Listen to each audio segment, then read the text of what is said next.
1,00,000 మంది శివభక్తులతో కలిసి మహారుద్రాక్ష పూజలో పాల్గొనండి. వెంటనే కాల్ చేసి మీ పేరును నమోదు చేసుకోండి. నమస్తే అమ్మ. మామూలుగా యూట్యూబర్స్ బాగా ఫేమస్ అయిపోతున్నారు. పెరుగు పచ్చడి ఆంటీ చూసుకున్నా, తర్వాత చిట్టి పికిల్స్ ఆవిడ చూసుకున్నా, అలేఖ్య చూసుకున్నా, ఇప్పుడు నందు అంటే వీళ్ళందరూ బాగా ఫేమ్ అయిపోయి ఒక స్థాయికి వచ్చిన తర్వాత వీళ్ళ మీద చాలా మోసాలు కుట్రలు ఉన్నాయని బాగా అందరూ అనుకుంటూనే ఉంటారు. కానీ అది కూడా వీళ్ళు ఇంకా ఫేమ్ అవ్వడానికి అవుతుందా అనిపిస్తుంది. ఇవి వచ్చినా కూడా వీళ్ళని ఇంకా బాగా పై స్థాయికి అంతే కదా. ఒక రకంగా మనం పబ్లిసిటీ చేసినట్టే వాళ్ళని కదా. సో వాళ్ళు చేసిన ఘోరాలు నేరాలు ఇవన్నీ ఒక పక్కన పెడితే, అయ్యో ఇప్పుడు ఎవ్వరికి తెలియదండి.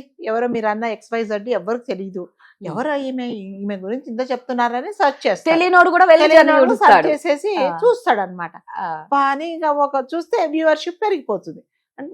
ఎవరైనా సరే ఎవరైనా యూట్యూబర్స్ అంటే ఎలా తయారైపోతున్నారంటే వాళ్ళకి సబ్స్క్రిప్షన్స్ చాలా వస్తున్నారు, సబ్స్క్రైబర్స్ ఎక్కువ వస్తున్నారు, వ్యూవర్షిప్ ఎక్కువ వెళ్తుంది. ఎక్కువైనప్పుడు వీళ్ళు ఏమనుకుంటున్నారంటే ఇక మనం ఏం చేసినా కూడా వీళ్ళు జనాల అమాయకులు నమ్ముతారు, మనం ఏది చేయమంటే అది చేస్తారు అనేసి. అంటే వీళ్ళు యాక్టింగ్ వరకే, వీళ్ళ రీల్స్ వరకే పెట్టుకుంటే ఎస్ నిజంగా మీరు అన్నట్టుగా ఆవిడెవరో US లో ఉండే ఆవిడ అందరినీ చాలా ఎంటర్టైన్, ఒకలాంటి హస్కీ వాయిస్ తో పిల్లలను కూడా ఇన్వాల్వ్ చేసి అందరూ చూసారు, అందరూ ఎంజాయ్ చేశారు. అది ఎంతవరకు ఉండాలి? అంతవరకే ఉండకుండా అంటే మీకు వీసాలు ఇప్పిస్తాను, దాని తర్వాత మీ రెన్యువల్ చేయిస్తాను, ఇంకా మీకు ఏదన్నా జాబ్ కావాలంటే నేను ఇక్కడ ఇప్పిస్తానని చెప్పేసి ఒకటి అంటే రాజుగారు ఎవరి మీద అలిగేషన్స్ వచ్చినప్పుడు ఒకరో ఇద్దరో ఫోన్లే పడక వాళ్ళు చాలా ఎదిగిపోయారు. ప్లస్ ఈ మధ్య ఆమెకి సినిమా ఛాన్స్ కూడా వచ్చిందని ఈర్ష్యతో, ద్వేషంతో, జలస్తో ఎవరైనా బ్లేమ్ చేస్తారు. కానీ అందరూ చేయరు కదా. ఒకరు ఇద్దరు ముగ్గురు 100 మంది చేయరు కదా. ఇప్పుడు మీరు అది అంటారు కదా, తేనె చుట్టేలాగా ఎవరికి కదిలిసిన ఆవిడ వల్ల, వాళ్ళ కంపెనీ వల్ల, వాళ్ళిద్దరు వైఫ్ హస్బెండ్ చేసిన మోసాల వల్ల అందరూ బయటకు వచ్చేసి ఇలా అయిపోయామని చెప్తున్నారు. అంటే ఒకరు ఇద్దరు మళ్ళీ ఒకరిద్దరు అబద్ధాలు చెప్పరు. మీరు ఇంతమందిని మీరు మోసం చేశారు అంటే ఎంతమందిని వాళ్ళందరూ కూడబలుకోరు కదా. ఒక ఫ్యామిలీ అనుకోండి, వీళ్ళందరూ ఒక మాట మీద అనొచ్చు.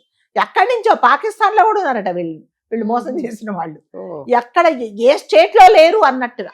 ఈవెన్ అక్కడ వాళ్ళు ఉండే కంట్రీలో కూడా వీళ్ళు మోసం చేశారు. అసలు వీళ్ళకి ఒక ఆఫీస్ అంటూ ఏం లేదు. సూట్ కేస్ ఆఫీస్ అంటారు. ఆఫీస్ లేకుంటే సూట్ కేస్ ఆఫీస్ అంటే ఓన్లీ అదేంటి ఊరికే షో పుటప్ పెడతారనమాట.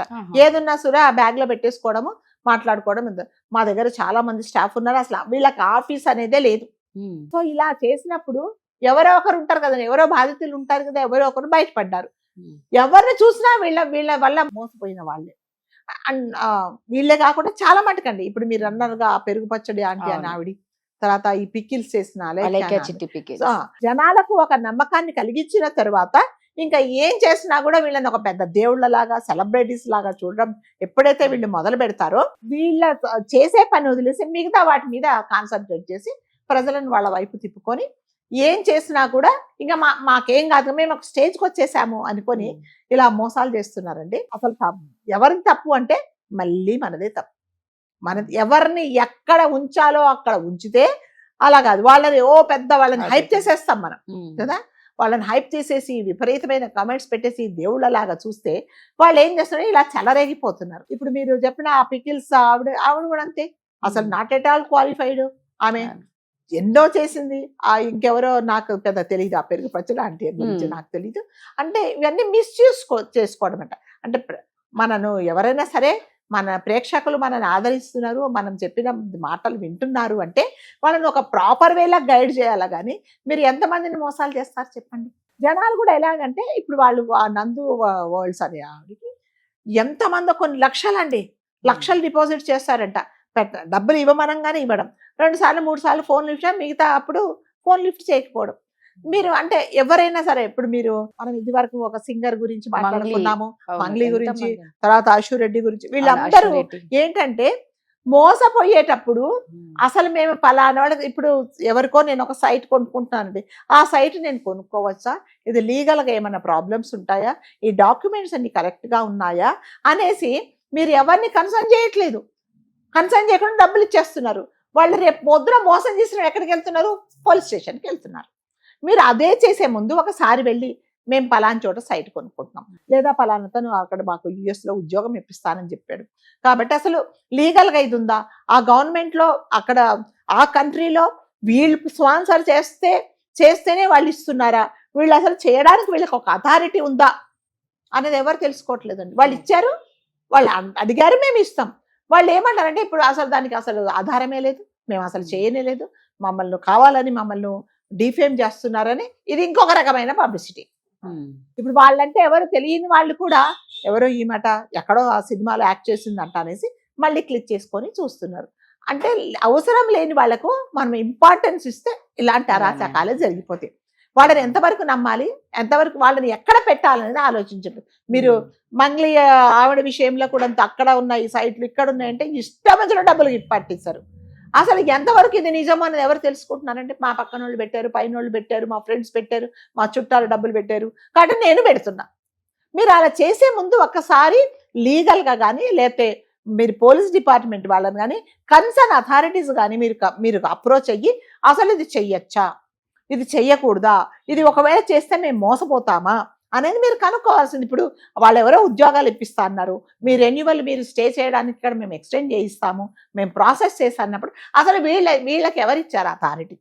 వాళ్ళు ఎక్స్టెండ్ చేస్తాము అన్న మాత్రాన మేము అక్కడికి వెళ్ళొచ్చా? అది రాంగా? మరి అక్కడ ఎవరిని మేము కన్సర్న్ చేయాలి అనేది మీరు కనుక్కోవట్లేదు.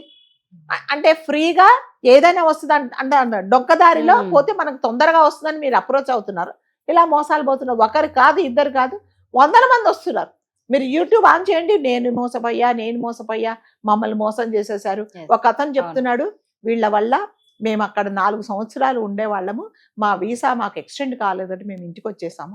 ఇంటికి వచ్చినందుకు మా అమ్మగారికి బ్రెయిన్ స్ట్రోక్ వచ్చింది, మేము అక్కడ ఉద్యోగం ఉందని మా వాళ్ళు ఇక్కడ అప్పులు చేశారు, మా ఇంట్లో వాళ్ళ ఆరోగ్యాలన్నీ పాడైపోయినాయి, నేను మెంటల్గా ఫిజికల్గా చాలా డిప్రెస్ అయిపోయాను, మేము ఏం చేయాలో మాకు అర్థం కావట్లేదు. వీటన్ని కారణం ఏంటండి? మీరు నమ్మడమే కదా. అండ్ ఎవరినైనా సరే రాదు కదా, ఒక అడ్వైజ్ ఏంటంటే మీరు ఎవరికైనా ఏదైనా డబ్బులు ఇస్తున్నప్పుడు ఈ డబ్బులు వీళ్ళకి ఇస్తే నాకు పని అవుతుందా, పని అవుతుందని వాళ్ళు చెప్తున్నారు, ఇది అసలు అతను పని చేస్తాడా లేదా, ఏదైనా ఉద్యోగం కానీ మీ రెన్యువల్ చేయించుకోవడం కానీ లేకపోతే ఇంకా ఏ విధమైన మీకు గవర్నమెంట్ పరంగా మీకు సహాయం చేస్తున్నారు అంటే అసలు వాళ్ళకేం అథారిటీ ఉంది? వాళ్ళని ఎవరు సర్టిఫై చేశారు? పలానా నందు గ్రూప్స్ వాళ్ళు ఎక్స్టెండ్ చేస్తే మేము తీసుకుంటాము అని ఉందా? అసలు డబ్బులు జనరల్గా అయితే ఈ వీసా ప్రాసెసింగ్లో అంత డబ్బులు అయితే ఖర్చు పెట్టరండి. వీళ్ళు ఇన్ని లక్షలు తీసుకుంటున్నారు, ఒక్కొక్కరి దగ్గర 20 lakhs అంట, అలా కొన్ని కోట్లు చేశారు. ఇప్పుడు చూస్తే అమాయకంగా ఏం చేస్తున్నారంటే మాకేం తెలియదు అనే చెప్తున్నారు. వాళ్ళు చేసిన వాళ్ళు అంత తొందరగా ఒప్పుకుంటారు కదా? ఎవరు ఒప్పుకోరు. లేదు, ఇప్పుడు బాధితులందరూ ఎవిడెన్స్లో సహా అందరినీ చూపిస్తున్నారు. మీరిద్దరు కూడా ఒక ప్రెస్ మీటింగ్ పెట్టి మీరు చెప్పండి అందరికి, లేదు మేము చేయలేదు, నీ దగ్గర ఎవిడెన్స్ ఉంది కదా, ఇది ఎప్పుడు కట్టావు, ఏం కట్టావు, నీకు నేను ఈ డబ్బులు 15 లక్షలు కట్టినందుకు మేము నీకు రెస్పాన్స్ ఇచ్చామా లేదా, కట్టిన వరకు మేము మీకు పని చేశామా లేదా అని మీరు మాట్లాడండి. ఎవరు మాట్లాడటం లేదు. ఇప్పుడు మంగ్లీ గారి విషయంలో కూడా అదే జరిగింది కదా. ఎవ్వరు బాధితులు మాత్రమే మాట్లాడుతున్నారు కానీ వీళ్ళు మోసం చేశారు అనే వాళ్ళు మాత్రం ఎవరు మాట్లాడటం లేదు. అది మాట్లాడనంత వరకు ఇలా జరుగుతూనే ఉంటది. కాబట్టి మీ వైపు నుంచి ఏమైనా తప్పు లేకపోతే కంపల్సరీగా మీరు మాట్లాడండి. ఇక్కడ అఫీషియల్స్తో మాట్లాడండి, ఇక్కడ ఛానల్స్తో మాట్లాడండి, ఎవరితోనో ఒక మీటింగ్ పెట్టుకోండి. మీరు ఇవన్నీ ఉండవు. మీరు ఏమీ మాట్లాడలేదు అంటే తప్పు జరిగినట్టే. కాబట్టి డబ్బులు ఇచ్చే ఎవరికైనా ఎవరు డబ్బులు ఇవ్వాలన్నా గవర్నమెంట్ ఆఫీసులలో ఉద్యోగాలు కావాలంటే కూడా అట్లాగే బ్రోకర్స్తో డబ్బులు ఇస్తున్నారండి. వాడు డబ్బులు తీసుకుంటున్నాడు, వెళ్ళిపోతున్నారు. అయ్యో మేము పలానోడు మా అబ్బాయికి ఉద్యోగం ఇస్తానండి, 10 లక్షలు ఇచ్చామండి, ఇప్పుడు కాదంటున్నారు అంటే నువ్వెవరిని అడిగిచ్చావు? ఆ 10 లక్షలు ఇస్తే సార్ మీ ఆఫీసులో పలానోడు అడుగుతున్నాడు 10 లక్షలు మేము ఇస్తున్నాము, మరి ఇతను అథారిటీనా ఇస్తుందా ఉద్యోగం? ఎవరు కట్టలేదు, గుర్తు చప్పుడు కాకుండా డబ్బులు కట్టేస్తున్నారు. రేపు పొద్దున ఏదన్నా జరిగినప్పుడు పోలీస్ స్టేషన్లో మాకు న్యాయం జరగాలి, మేము బాధితులము అంటే ఏ విధంగా ఎవరు హెల్ప్ చేస్తారండి? కాబట్టి దయచేసి ఇలాంటి చేసేవాళ్ళు మాత్రం కంపల్సరీగా రూల్ ప్రకారం ఉందా లేదా అనేది తెలుసుకో. చాలా జాగ్రత్తగా ఉండండి. ఏదో బాగా ఫేమ్ అయ్యారు కదా అని మనకి వాళ్ళు చెప్పినట్లు చేస్తే కొన్ని మోసపోవాల్సి వస్తుంది. థ్యాంక్ యూ అమ్మా. Thank you.